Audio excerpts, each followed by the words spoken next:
for being here today. We'd like to start out our meeting. We have Phoenix Stevens from the Baha'i Faith, who will be giving us our invocation via Zoom. And Phoenix is also with our Interfaith Council. After our invocation, we're honored to have our Pledge of Allegiance be led by Cadet Shaylin Lamb from our junior ROTC, and she'll lead us in our Pledge of Allegiance.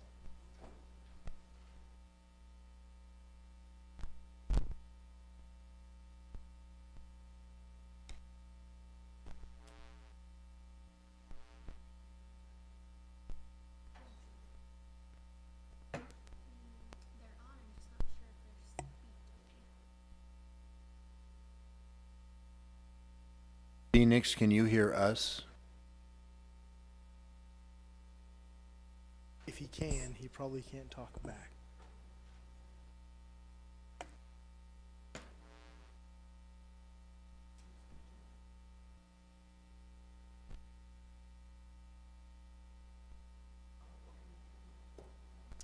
I think Maury's about to be called on. Yeah. You're in the front row. There. And Maury, why don't you give it and then we'll write about it. Good grief. I feel bad if they were Trying. ready and Yeah.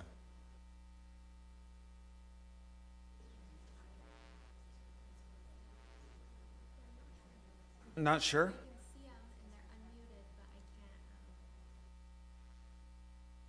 Well, very good. Can they hear us at all to give our invocation? Phoenix Stevens?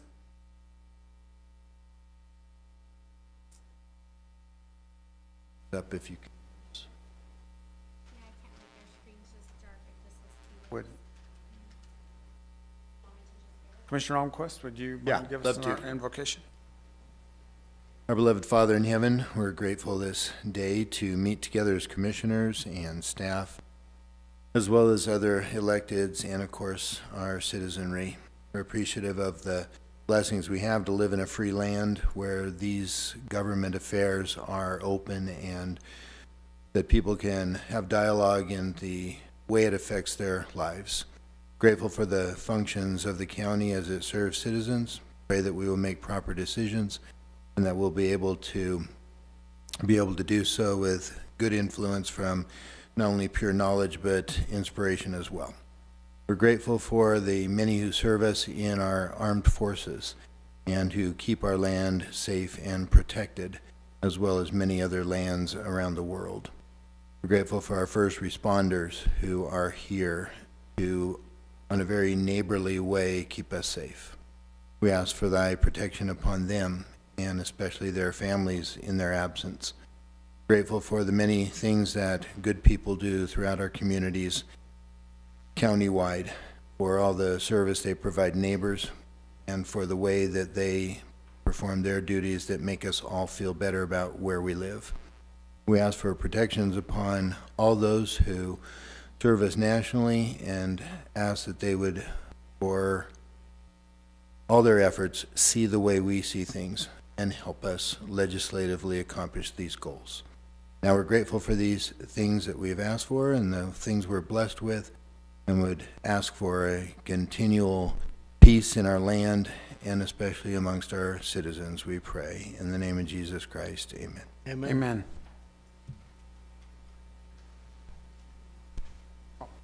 If you could please rise and join me in the Pledge of Allegiance. Ready, begin. I pledge allegiance to the flag of the United States of America and to the republic for which it stands, one nation under God, indivisible, with liberty and justice for all. Thank you. Thank you, Shaylin, and thank you, Commissioner Almquist. We appreciate that very much. Our first item on our agenda is our consent agenda. The consent agenda is the means of expediting the consideration of routine matters. If a commissioner requests that items be removed from the consent agenda, those items are placed at the beginning of the regular agenda. Other than request to remove items, a motion to approve the items on the consent agenda is not debatable. I think it's my turn. Mr. Chairman, I move that we approve the consent agenda with the following items. A, consideration of auditor approved claims for payment for January 19th, 2022 through February 1st, 2022. B, consideration of regular commission meeting minutes of January 18th, 2022. C, consideration of administrative adjustments, real property. Consideration of administrative adjustments, personal property. Consideration of Utah Cooperative Wildfire System Participation Commitment between Utah Division of Forestry, Fire, and State Lands and Washington County. F, consideration of disposal of surplus property. G, acknowledgement of publishing notice of adoption of ordinance number 2022-1199-0, 2022-1200-0, 2022-1201-0, and 2022-1202-0 on Saturday, January 22nd, 2002. And that is Second. my motion. Very good. We have a motion and a second on the consent agenda. All those in favor say aye. Aye. Aye, the motion passes, the consent agenda passes. Our first item on our regular agenda meeting is, we get a chance to do this once a month to honor some of the great employees in our county and all their dedicated service that they do. We do really have some of the greatest employees ever in this county. And we have three today. Lori Womack has been at the library system for 10 years, serving us there. And then we also have Susan Bailing from the Roads Department. Dean, are you going to come up and speak? Yes, he is. Good things about Susan? You better. I didn't see Joel. Is Joel here? Okay, and then Ron Whitehead. Dean, while you're up there, why don't you just talk some good things about Ron Whitehead, our Public Works Director, who is celebrating 20 years with the county. And then after that, we'll, why don't we go down at that time and do some pictures. So Dean, I know how much you enjoy public speaking and just getting up here. I don't know how the road crew would run without Susan. They definitely would run out of gas because she's the one that purchases all of that and everything else. So Susan has been with us 15 years now. She manages 3 departments out there. She does weeds and roads and the vehicle main. She's in charge of answering the phones when the public calls, or she's our kind of happy greeter for the public. She licensed all the vehicles, takes care of all the maintenance invoicing, and she's pretty busy out there. Grateful to have her. Fantastic. Well, thank you so much for everything you do. And do you want to say something nice about Ron? I think everybody knows Ron and the job he does. Oh, good. I didn't know he was here 20 years, but seems like yesterday. He does a great job, the Public Works Directors. I thought he's been here forever. All you do. And Lori, should we make you come up here and say good things about yourself?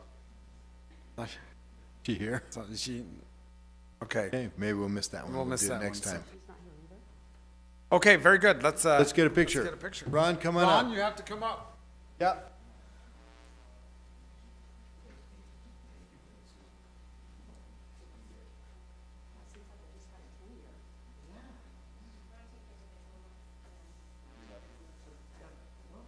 Individual. Okay.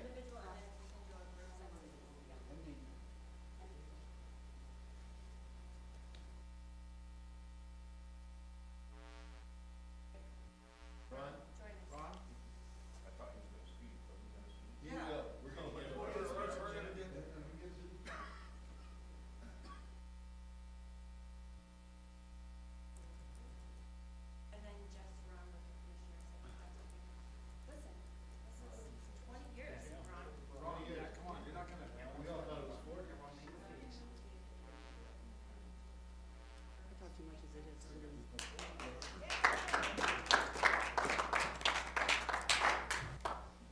Hold on, Ron. So what have you learned over 20 years of service for the county? You can't get out that easy. Ron, the microphone's up at this side.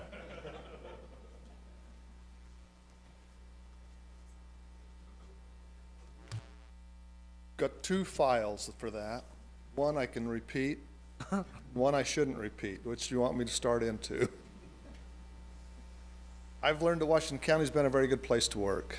A lot of good people live here, a lot of good people work for Washington County. And I've been here long enough to see some really good people come work for the county and had the opportunity to work and learn from them. So it's been very good for me. Ron is very loyal to the county and works very hard for the interest of the county, as well as, you know, as citizens come in, and just the way he takes on projects and tries to get them done. Now, I do have to tell a story about Ron, because so I've been working at the county for 7 years, and Ron has a very unique filing system. It's on top of his desk, and but he can find a document. Like, you'll say, "Hey, have you seen that one document?" And he'll pull it right out. Now, I do have to admit that it's getting a little bit higher in there, but I'm looking forward to when he has to move to the next door. The filing system will go out the window probably. Yeah, so. but He found the Magna Carta the other day. yeah, exactly. Way And I down don't there. want to imply that his office is not messy. There's just stuff, maps, a lot of maps. Organized chaos. Yeah, it is organized. There's an organization to it. So. Makes Cheyenne nervous. Yeah. So, anyway, no, thank you, Ron, Ron. for everything you do. Thank you. Thank you, Susan. Very good. Our next two items, Ray Boyer. First item is consideration of ratification of a purchase request, and then our third item, number 3, is our consideration of purchase requests. So, Ray? So the ratification we have is for some 12-foot horse panels that were needed for an upcoming event out at Legacy Park. We were short on time, and everywhere we looked, we couldn't get enough quantity to get it in time, Yep. if that makes any sense. Anyway, so we went ahead and approved the purchase order, and now ratifying it for $92,258. Move to approve. Second. We have a motion and a second to ratify this purchase. All those in favor say aye. Aye. Aye. The motion passes. All right, ready? Yeah.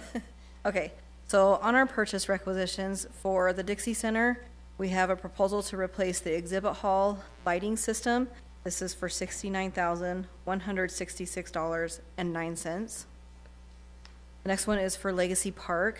This is for installing a total of 6 light poles in different areas, and that's a total of $48,560. And the next one is for some fencing. This is filling in a gap around the perimeter by the horse track. This is for $15,706.07. This includes fence, gating, post, anchors, all the good stuff. And the final one is for the sheriff's office. This is for 4 foldable ballistic shields for $11,980. And then that's all I have. Very good. Chairman, I move that we approve the purchase request as presented by Ray. Second. We have a motion and a second to approve the purchase request. All those in favor say aye. Aye. Aye. Thank you, Ray. Appreciate you. Item 4 is consideration of ordinance number 2022-12-03-0, an ordinance repealing and replacing Washington County Code Title 1, Chapter 14, Section 7, in order to define and designate the boundaries of the local school board district based on population in Washington County, Utah, in accordance with state law. Susan Lewis, our clerk auditor. Yes, hi. I'm so glad to be here and to be at the end of this little project. First, I want to give some thanks to Lisa downstairs in GIS. She has been amazing. I great told her her job, new don't name they? is Lisa Awesome because she can continue to help us we've had different iterations of the mapping. And Melanie, of course, has the experience and the know-how. She has been invaluable to us. The laws changed in November at a special session of the legislature. So the first thing that we did with the maps was after we got all the precincts done, we started putting the school board districts because we hadn't realized that the law had changed.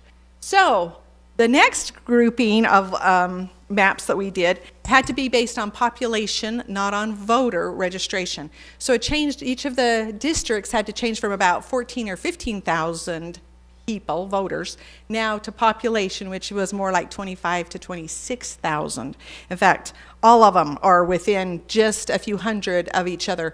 It was interesting as you look at the map, the pink down here, number 4. Well, let's scoot over. I guess it looks more like purple on this one. The purple area was where we had the biggest population. And when we had overlaid the population with the districts we already had, that area had something like 29,000-ish, 29,000 some odd, few hundred. And so that was the one that lost most of the population. It had to move out to the different districts to be able to make them all even. At this point in time, we have showed these maps to the school board, and we told them that we would be having this discussion today with the commission and hoped that you would approve them as they now stand. There's 2 there. One's a little bit green, and it's down here at the bottom's yellow. They kind of look the same color on the screen, but there actually is 7 different districts there. Absolutely. Yeah. So even though they're based on population, you still have to follow your precinct boundaries to.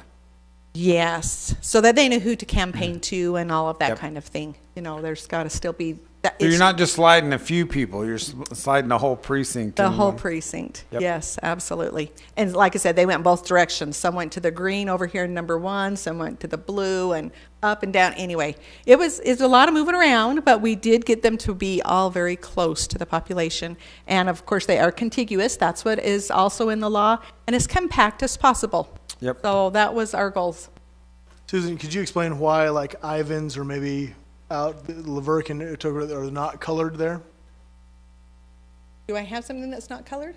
Well, it bleeds out on the reflection. On this one, I think Yeah. Commissioner Snow was talking about for the publics. Yes, for the Yeah. public benefit. Because they look the looking at this same up map. there, but down Two different here, districts, yeah. I don't not seeing what you're seeing. yeah, it's 2 different colors on that. So all of that is Yeah. green, all of that's number 1. There you go. It looks different, and that's why I was just trying. That's all one district. It's not that it's not colored. It's colored Yes. that And then the same over here on this side. Yeah. All this is considered blue, but it goes clear to the county line. There you go. on both sides. That's what I was looking for. Okay. It's like, I don't know what you're talking about. Sorry And about that. and again, I said this earlier when we did this the first round, that this is a horribly tedious job that I got to Yeah. participate just a little bit in to see how it goes. And thank you and Yeah. all of your staff for the You guys need that. the Thanks. hours of doing it. Melanie back there, and Well- my goodness, the precinct seemed to be the worst part of it of them all. But Melanie's nodding in agreement there. Yeah, but This is then when maybe we had to hopefully not as redo bad. this, that was not exciting either. We thought we No. were close to being done, and then we were starting over, so. So thank that's you. interesting. Well, Thank you. I think what Commissioner's saying is that it's kind of like a Jenga game. In this case, you're not pulling it out. You have to also put it back in a different place and not Yeah. top it all over. So Sounds good. it's really a great job. Well, Well, for anybody thank who's like, oh, it's a computer, you just draw a map, you kind of get some, there's some No, right no, there. yeah. No, it's much more, Yeah. A little more technical Much than more that. technical. But anyway, But we're thank you. glad to be done with it, and we hope that you guys will approve it. Well, thank you, and thank you, Melanie, and we do appreciate you. And as I was thinking about this, I was thinking how glad you probably are that this only has to happen every 10 years. Absolutely. Because otherwise, this would be quite a bit of Melanie's work, gearing up so. for 2030. Yes. Yeah. We Very- will, but yes. the big thing won't be for another 10 years, so. Well, that is a quick question. You do adjust precincts throughout Yes. the years, So but part not of, necessarily the districts, right? no, the special session made it so Mm-hmm. that now, anytime any of those districts, oh, no, they're gone, sorry. If those districts change by 20% of the population, they need to be readjusted. Oh, really? The new law. The new law that happened Okay. in November. So things will change more often. So for the school board, there is adjustment Yes. over years. Okay. It's interesting, but not for any other. Well, the elected. precincts have a top amount. You can't go Yeah. over 1250. So we have to periodically adjust those too, split things or move Okay. stuff around a little bit, but not the whole map. They're just little pieces, parts usually. Very good. Well, thank you very much. Any Mr. other Chair? discussion? Yes. I move that we approve ordinance number 2022-1203-0, an ordinance repealing and replacing Washington County Code Title I, Chapter 14, Section 7, in order to define and designate the boundaries of local school board districts based on population in Washington County, Utah, in accordance with state law.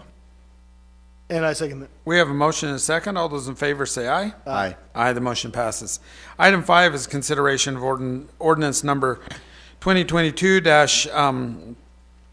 1204-0, an ordinance rezoning a certain portion of Washington County located at approximately 1700 East on the south side of SR 144 near New Harmony from an A20 zone, agricultural 20-acre minimum lot size, to an RA5 zone, residential agricultural 5-acre minimum lot size, hereafter fully described in this ordinance. Scott Messel? Yes, good to be here. Commission may remember September this year. I do remember. Yeah, the Carters came in on this property requesting a zone change. The item was tabled along with an adjacent development proposal. The county commission reviewed the adjacent property last month, and so the Carters have requested to be heard and reviewed in this meeting for a zone change. The property is highlighted in red. This is New Harmony. The purple across the street or to the north is the existing subdivision, and then the property just to the right of it is the Kolob Heights subdivision or zone change that was done last month. The project originally came in requesting that to rezone the property to a smaller zone, and then it was adjusted, and it was Planning Commission's recommendation that it be rezoned to an RA5, sorry, and that would be similar or the same that was approved by the County Commission for the neighboring property. I can go into more detail on the project, but you can see it's the old highway 144, New Harmony. The Township is in the white over on that end of the screen, and I-15 is over here. There's development slowly happening, but it is a very rural feel out there right now. And so there's been a lot of comments from residents that own property out there, live out there, requesting to maintain the rural feel. Scott, could you, and you did this last month, so I know you're already prepared for this. Could you talk a little bit about, we did get some questions after that last zone change that we did, about the difference between the township plan and the county plan in New Harmony? That there are two separate. Can you speak to that? Yes, so there is the county general plan for unincorporated areas, and then the Township of New Harmony has their own general plan. The Township general plan does not include any of the area outside the township, so even though that whole area is generally referred to as New Harmony, the New Harmony Township general plan only affects the area that's in white and within the township boundaries. Yeah. And then the general plan, state code allows for general plans to be, you can mandate compliance to a general plan, or you can use it more as a recommending body. And at this time, the county's is a recommending document. And really with just the more rural nature of the unincorporated areas, a lot of it is just called out as either residential, agricultural, or open space. Well, I think we had a fairly robust discussion, not only in September, but last meeting, just talking about kind of the neighboring zones. And yes. Well, that purple part, most of those do sit a little bigger than 5 acres. Yeah, so it's 10 and 20 acres, and then we do acknowledge that we're probably at the time where we ought to redo our general plan for that area, give it a little more update. But in between now, I think it's important that we don't zone it different. To me, I said last meeting, I do feel that 5 acres, is not high density. It does stay true to that rural feel out there. And it is my understanding from the meeting in September that the Carter property is going to be tying into the water. Of course, that would be something that would come in the future, but with the Burgesses, and so they would have their water delivered through that system. The Burgess property is able to develop on its own, but there's more of the Carter subdivision needs the Burgess subdivision to go through. Scott, can you speak to the moment, again, for the public benefit, to the process regarding water? Water is obviously critical in the county. We look at it first and foremost whenever we're looking at land use and planning and infrastructure and trying to precede growth rather than always trying to catch up. We talked about water on the Burgess parcel. At what point does water come into play on this? Generally, the process has been that the water, everything has to be figured out and planned for as it goes through the subdivision process. And, there has to be will serve letters and plans put in place, whether it ends up being a private company, the Water Conservancy District, if it's septic or an alternative system as far as sewer or waste, they have to review all of that, and we need to make sure that that's in place. What we don't want to have happen is our code does not allow for a subdivision to happen when there are no utilities available. When people purchase a lot, they generally have the mindset that they could go and build a home on it. Yeah. So, Go ahead.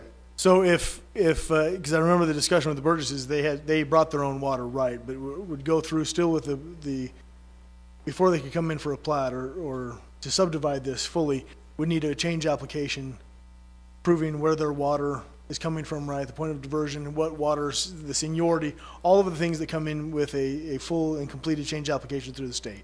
Correct. The Carter piece needs theirs. They're not coming in with that same claim that, hey, we've got all of our own water, don't worry about it. So that's not really an issue right now, but would still rely on that same change application before you could actually develop the land. That is correct. You have to prove you have the water. Yep. It's been a source of contention for a lot of people that, hey, stealing all the water, and that change application is what settles that claim. Is that correct? That is correct. Yeah, we can do a zone change, we can't condition it, but we also aren't giving a building permit. Yeah, exactly. Yep. It's Thank just you. because the zone was approved doesn't mean that the subdivision is approved. Yep. Mr. Chairman, I move that we approve, ordinance number 2022-1204-0, an ordinance rezoning a certain portion of Washington County located at approximately 1700 East on the south side of SR 144 near New Harmony from the A20 zone to the RA5 zone, hereinafter fully described in the ordinance. Second. Very good. We have a motion and a second to rezone this property. All those in favor say aye. Aye. Aye. The motion passes. Thank you very much. Appreciate it. Scott. Thank you. Our next item is resolution number R-2022-2895, a resolution approving an amendment to the Bluemont Facility Service Agreement. Paul, is Paul here? Oh, there you are, Paul. Paul Sullivan. How are things going?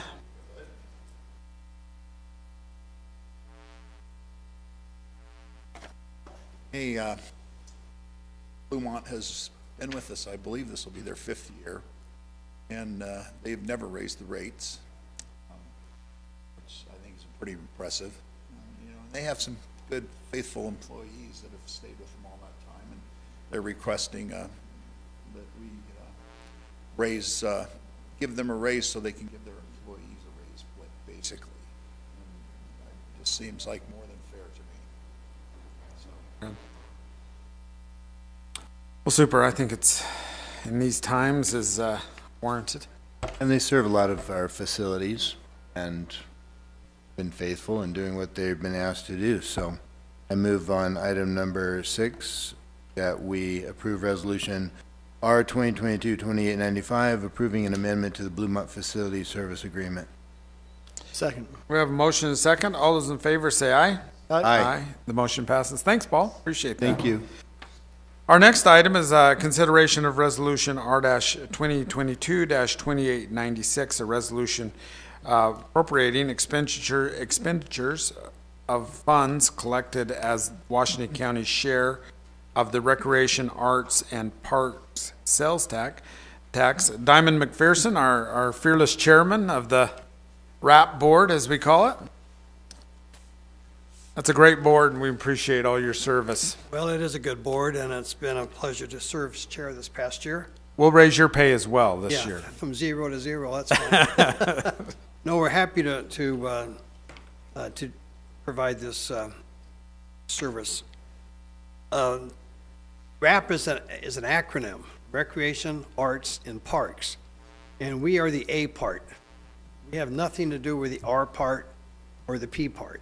So I just want to be sure that's clear. And of the allocation that comes from that 1/10 of 1% sales tax, the amount that comes to the county, the arts piece gets 15% of that. The R and the P get 85%, just to put it all in some background. We have authority granted to us by the county in previous resolutions. I would remind the commissioners, I'm sure you're well aware of this, but the 10-year tax expires at the end of 2024. And so I hope we're starting to make plans to put it on the ballot for a reenactment, a renewal, if you will. So I just offer that. I'm sure you're on top of that one. But it's very important because the arts organizations tend to always receive the least amount of attention and recreation from the recreation and the park side. The arts are generally the least funded, and the community at large doesn't always understand what goes on in the arts. Our committee here is staffed by Cheyenne Bentley, you know her well, and Sarah Lloyd.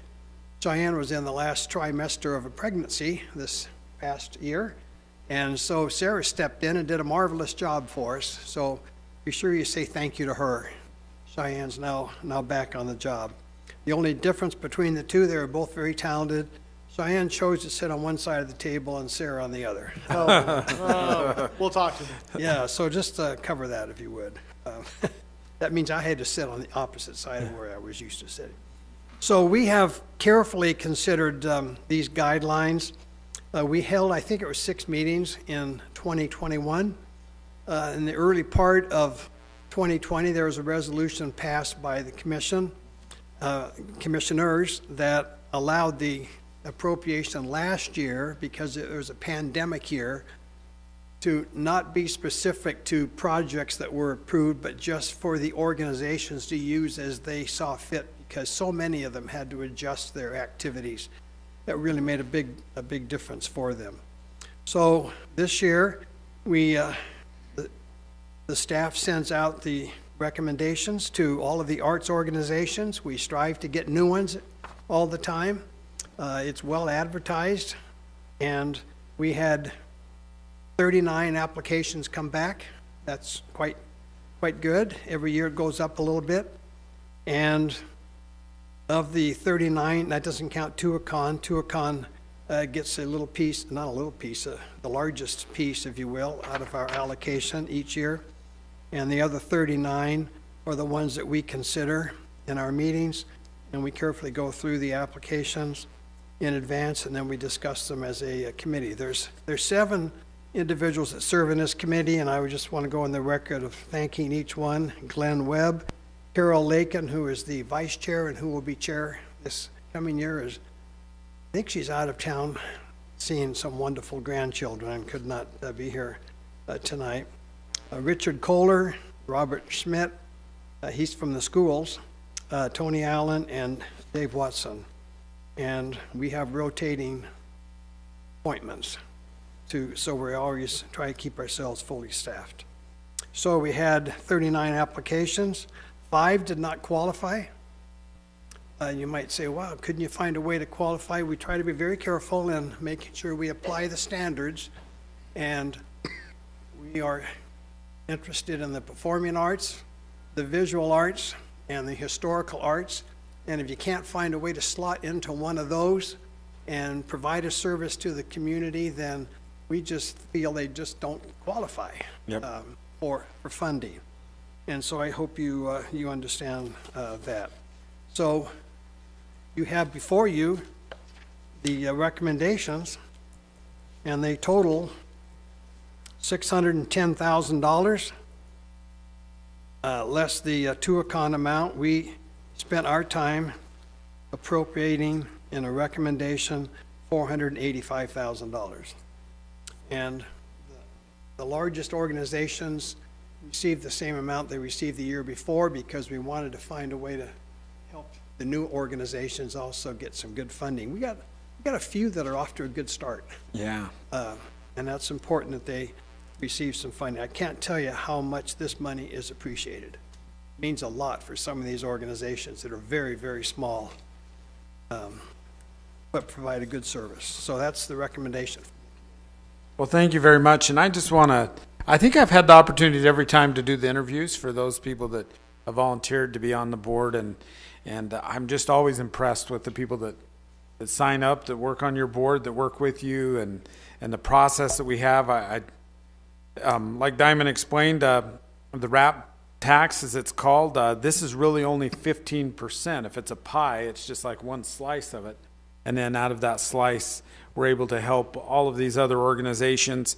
And when the wrap passed by the voters vote a while back, it was really critical to Tuacahn at that time. In fact, Tuacahn was in desperate need of some renovation. They were able to use this for bonding, and so it's been very beneficial to them. But I just say that in a way of thank you, Diamond, not only for your service, but the service of your board. It's just an excellent group. Well, thank you. And all of the other municipalities, cities, towns, they get a piece of this as well. They do. And they have their own way of allocating it.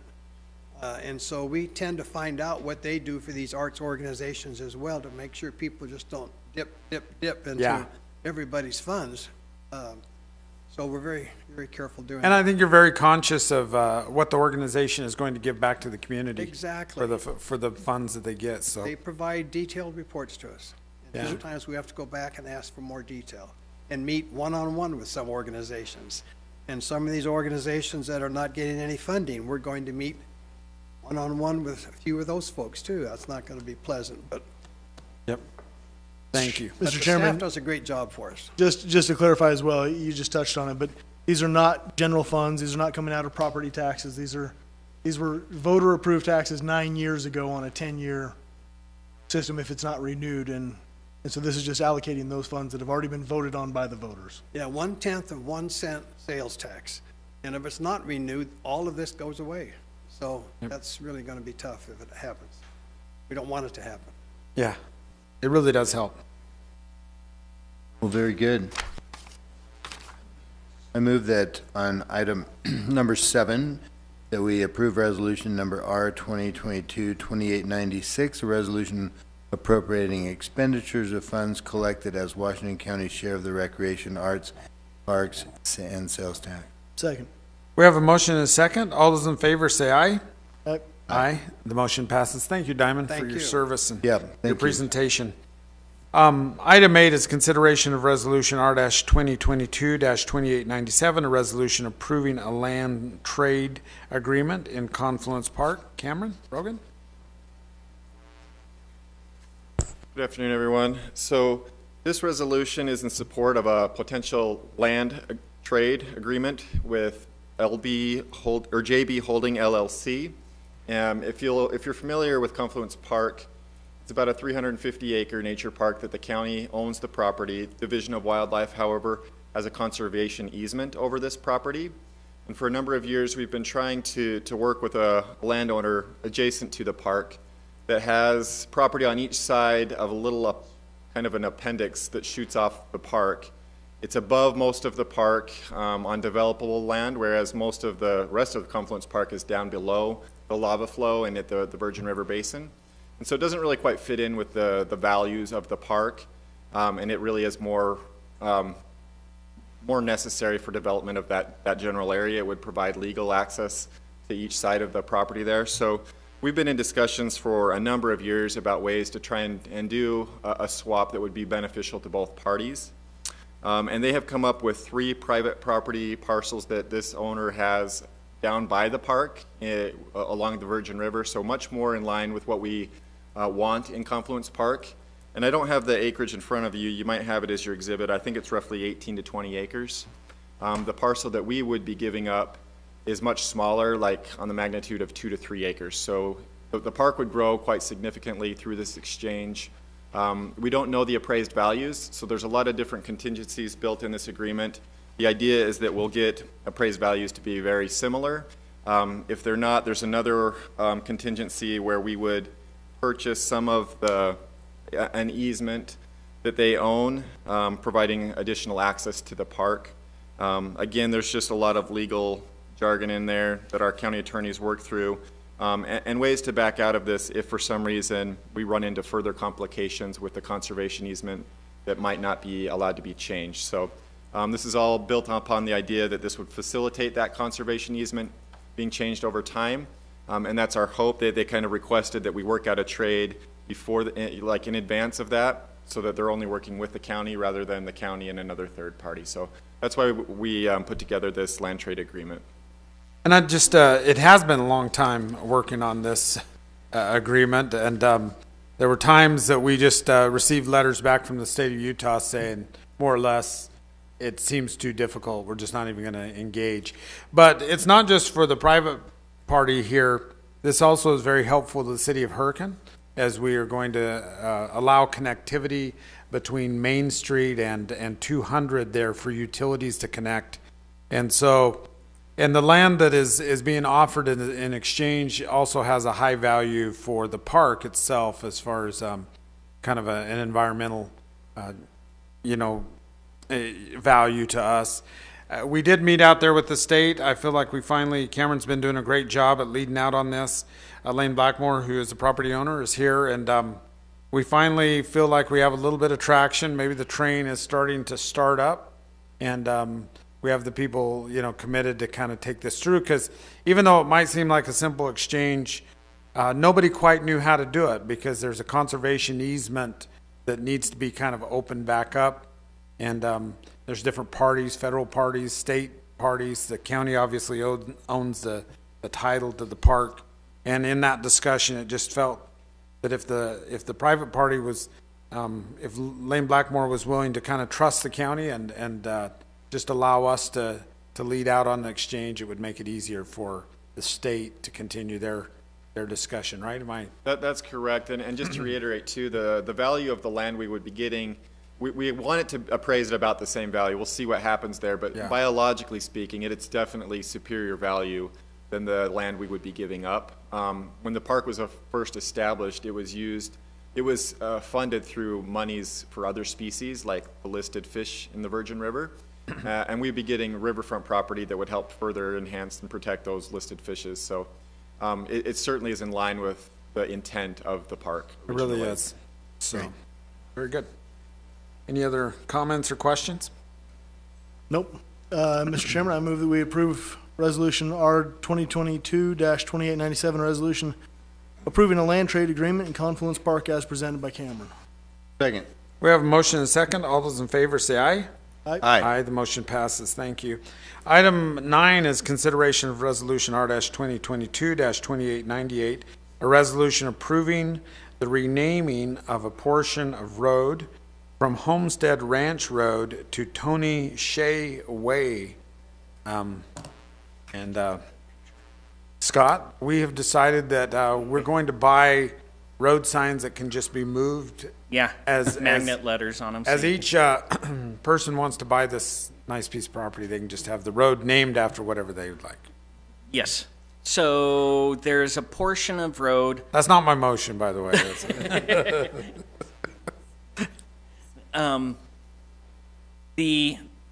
There's a large ranch, formerly known as Homestead Ranch, located near Baker Reservoir. It was owned by Monty Homes.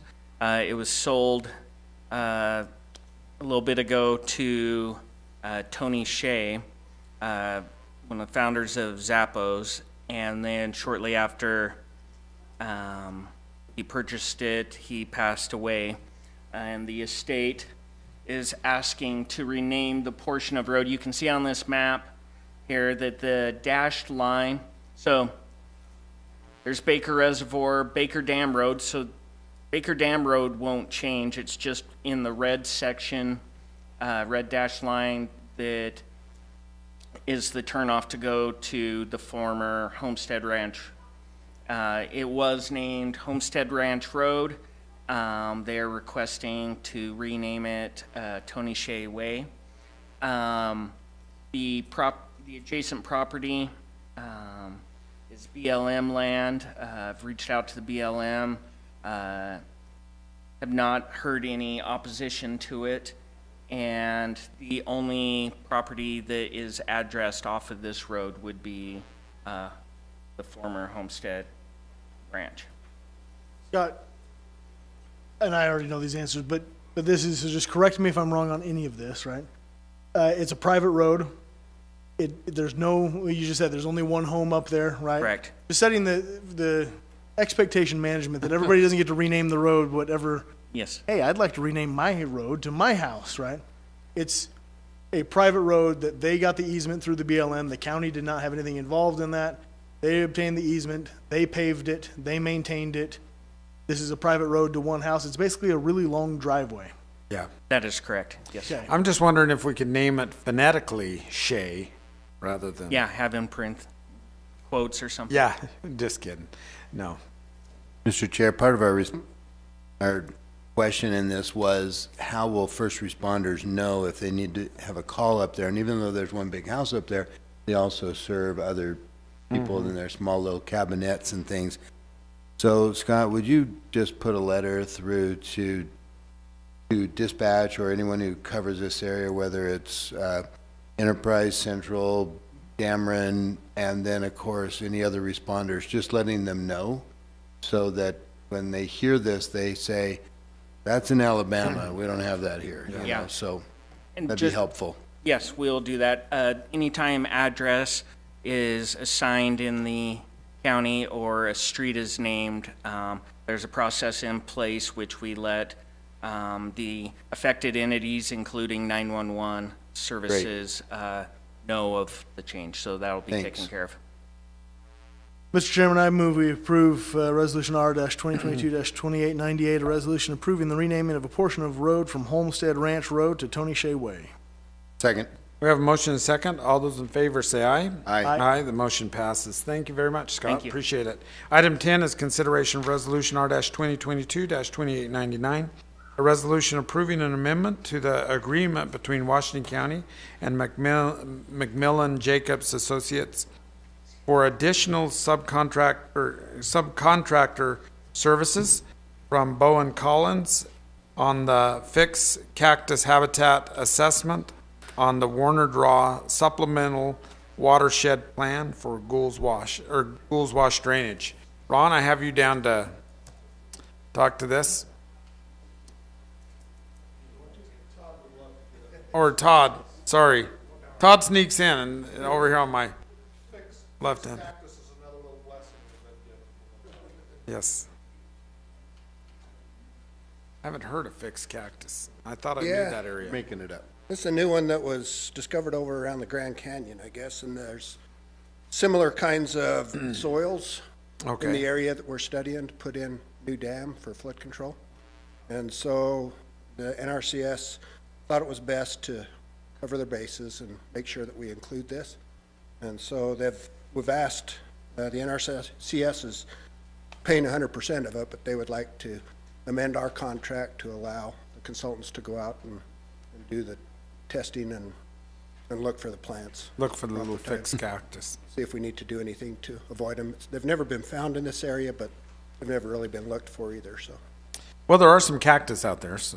There are some. Yeah. Yes. Well, very good. They should look for dodo birds and dodo pigeons while they're out there. Find a new species, that's cool. Yeah.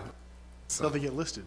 Mr. Chair, I move that on item 10 that we approve resolution number R 2022-2899, approving an amendment to the agreement between Washington County and Mcmillan Jacobs Associates for additional subcontractor services from Bowen College on the fixed cactus habitat assessment on the Warner Draw Supplemental Watershed Plan for Gould Wash Drainage. Very good. We have a motion Second. and a second. I know what you're laughing It is a about. long title. Long title. Yes.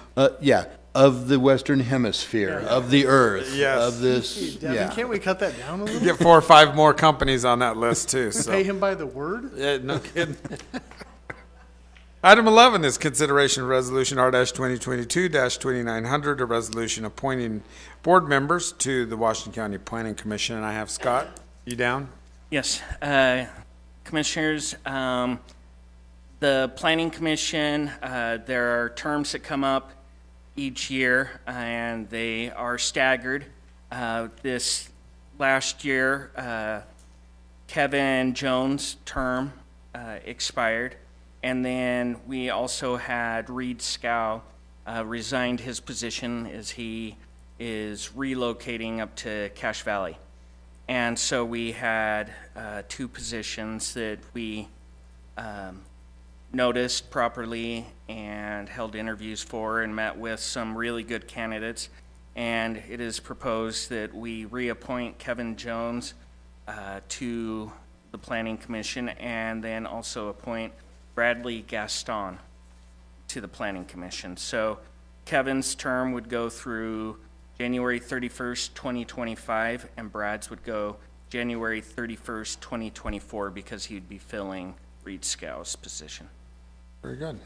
Commissioners, I was in on those interviews, and I fully endorse this, so it's only appropriate. Maybe I make this motion. Very good. I can approve a resolution number R-2022-2900, appointing board members to the Washington County Planning Commission as explained by Scott. Second. We have a motion and a second. All those in favor say aye. Aye. Aye. The motion passes. Thank you, Thank you. Scott. Great job. Item 12 is consideration of resolution R-2022-2901, a resolution approving a contract with the State of Utah Division of Wildlife Resources for payment in lieu of property tax. And this is one of those contracts that the state of Utah would like to have us pass, correct? Legal counsel. Is this for the $42 that they brought in the other day? Yeah, have we spent it yet? Sounds right. Okay, all right. So Might be let's generous. let's do an agreement with the state of Utah. Maybe it'll be $65 next year. So. Mr. Chairman, I move we approve resolution R-2022-2901, a resolution approving a contract with the state of Utah Division of Wildlife Resources for payment in lieu of property taxes. Second. We have a motion and a second. All those in favor say aye. Aye. Aye. The motion passes. Item 13 is consideration of resolution. Can we make sure that at least the contract covers the cost of the paper that it was printed on? Yes. I mean, Yes. We that's how should, little the payment in lieu of taxes taxes should at least be worth. with processing fees. Yes. Susan, we need higher processing. Yes. Yes. And Pay we'll for your have to staff. next week. We'll have to vote on an update to our fee schedule, Yeah. No kidding. and we'll include something there. As so. long as it's against DWR, we're okay. Exactly. They got all the money. Okay, item 13 is consideration of resolution R-2022-2902, a resolution approving an award of bid and execution of a contract with Sunrock Corporation for the construction of a passing lane on a portion of State Road 18. Ron, are you or Todd, who would like to speak to this?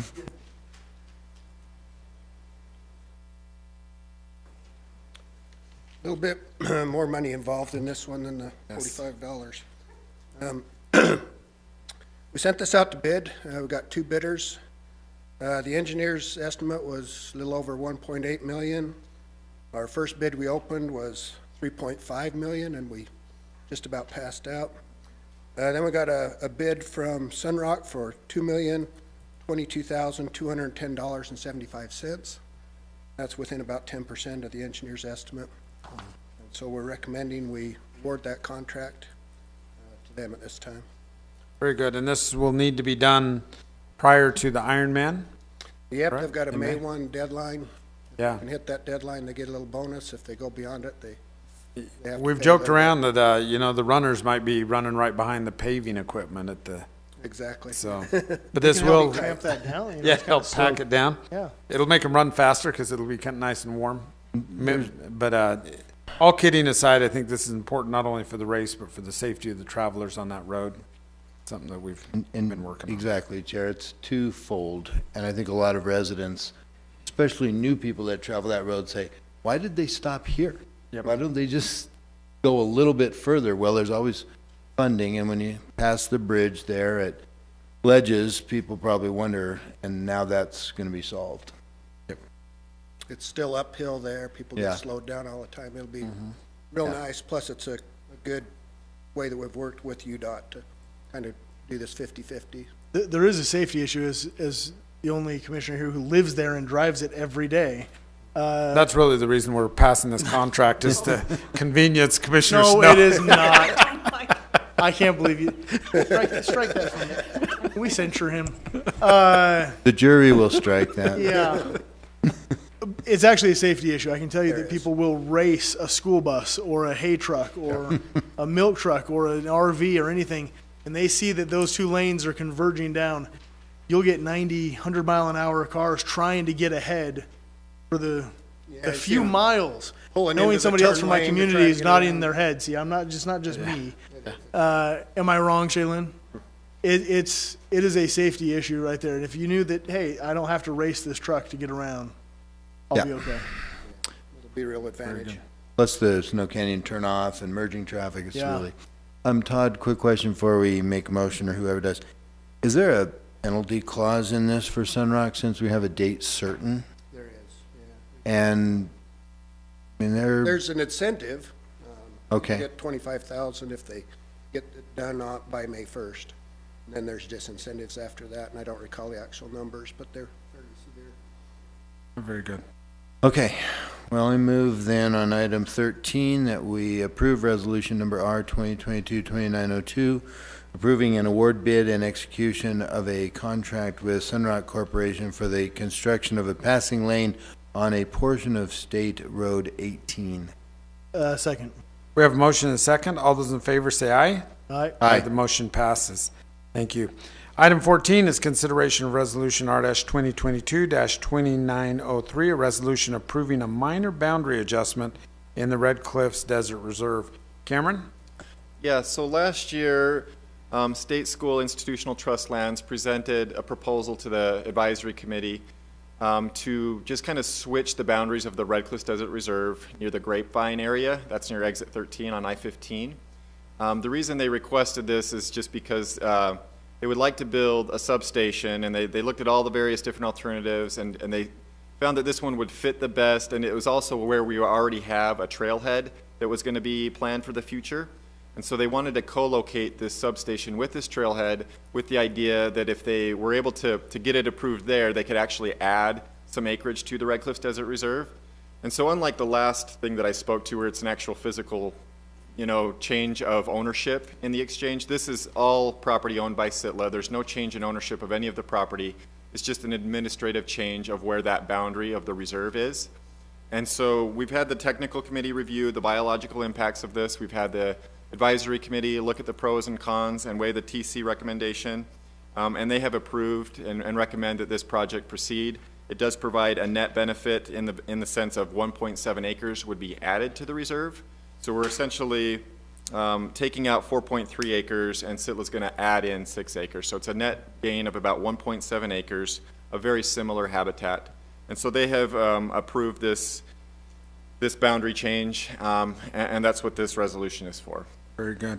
I'm always curious when the words minor and adjustment and Red Cliffs Desert Reserve are all together, because I know. Nothing is minor. It doesn't feel minor, even though it is only 4 acres of 69,000 acres. Yeah. But it is still a big deal. So. Well, congratulations. It didn't take you 10 years to do this. So. Thank you. Well, good. Why don't I go ahead and make the motion that we adopt resolution R-2022-2903, a resolution approving a minor boundary adjustment in the Red Cliffs Desert Reserve. Second. We have a motion and a second. All those in favor say aye. Aye. Aye, the motion passes.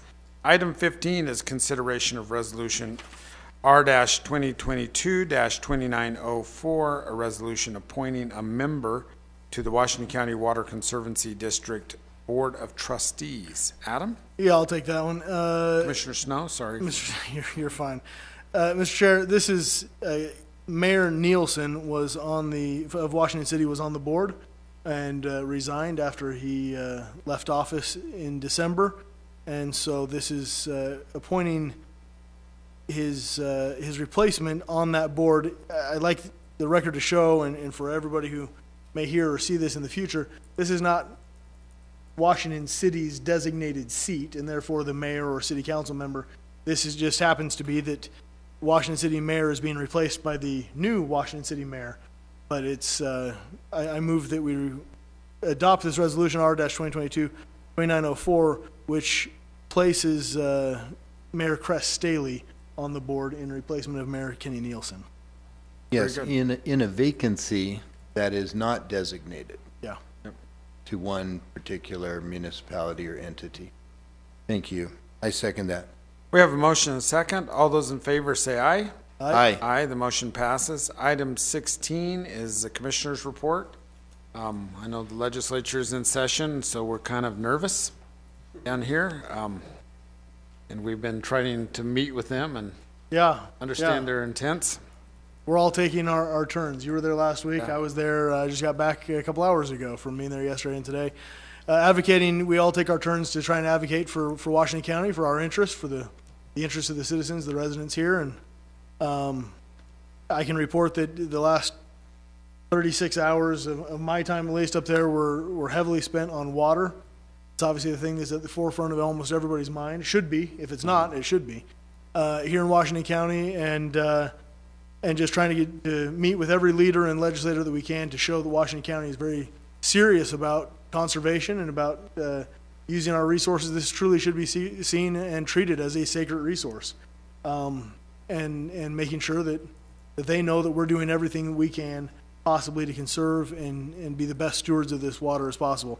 I do get, as we all do, we get comments and things from people that say, it'd be really nice if actually don't work too hard on water. We'll be out of it soon. There will be no more growth, and this will stay a really nice town. To those people, I would just like to remind them that, first of all, most of the growth has come since they lived here, right? I mean, some of the families could have shut the door a long time ago, and maybe that would have been nice, but I wouldn't live here either, right? My family came in 1850, but I didn't. And I needed to buy a house when I finished school and come back here. My family wanted me to move back, luckily. And I would like my kids to live here someday. So, unfortunately, the secret's out that Washington County is a pretty amazing place to live and to come. And so the demand on the housing, the demand on living and coming here is not going away. It just means that if the supply goes down or is restricted and the demand is still high, then the price has to go up. And with as much demand as we have right now, we would make Park City or Beverly Hills look like an afterthought compared to what they are right now. So it is important. It's not, the conservation that we're talking about is not just so we can build more homes and continue a construction industry. There are so many far-reaching effects of that, from the services we receive in restaurants to affordable housing to jobs, allowing your kids jobs, everything that comes along with it. And so we do need to be good stewards of that, not just for growth, but for our own quality of life and for our own families. And it takes a multifaceted effort to show people that we are taking it seriously, and then to actually take it seriously. So that's what I've spent most of my time at the legislature doing. Very well put. Very well. And I think it's fair for Chairman Iverson to talk about his efforts on our funding of use of TRT monies, and then I'll add something later. Well, just, we do have a lot of visitors here, and those visitors spend money, and that money helps, basically save our taxpayers' money. There is one interesting fact that our Director of Tourism, Kevin Lewis, brought up, that when you're tracking over the last 3 years, the top 3 counties of TRT, which is the tax that visitors pay when they're in hotels, It was Salt Lake County, Summit, and then Washington. And now it's flipped to the point that Washington County is generating more than Summit and almost as much as Salt Lake, which is really hard to fathom or think about when you're talking about we have 6,500 hotel rooms compared to 20,000. It just tells you. But there are a lot of impacts, and so we've asked the state legislature to consider giving more flexibility so that as a county we can use some of that TRT to mitigate those impacts. And Representative Last has been working with hospitality folks to put together a fairly good a bill that I think will give the county the flexibility that we need to mitigate things like roads, emergency services, and just make it so that the visit, so the experience is not diminished here in Washington County, and also to make it so our citizens don't feel the impact quite as much. So exactly, and we can thank our legislators who we're asking to work for us, and sometimes we're scared about bills that come out of northern Utah that really impact southern Utah. Even though they mean well for their own constituents, it has the opposite effect on us. And so at least we have our legislators who are really working hard for that. My only comment, Chair, and briefly, because we don't want to break any records here, but yeah, we're not going to tonight as far as time. If those in here will recollect that we passed a proclamation, rather, changing or adding another name to Old Highway 91, Old Dixie Highway. We received a comment from someone who said, really, is that all they have to do is worry about the naming of a road? I want everyone to know. Individually, I spoke with these commissioners, and we decided what harm, and let's go forward with it. I think all told, we were maybe involved in it about an hour. Yep. And thought, thanks to Ron Whitehead, our Public Works Director, that it was doable and that it wouldn't cause any heartburn for the post office.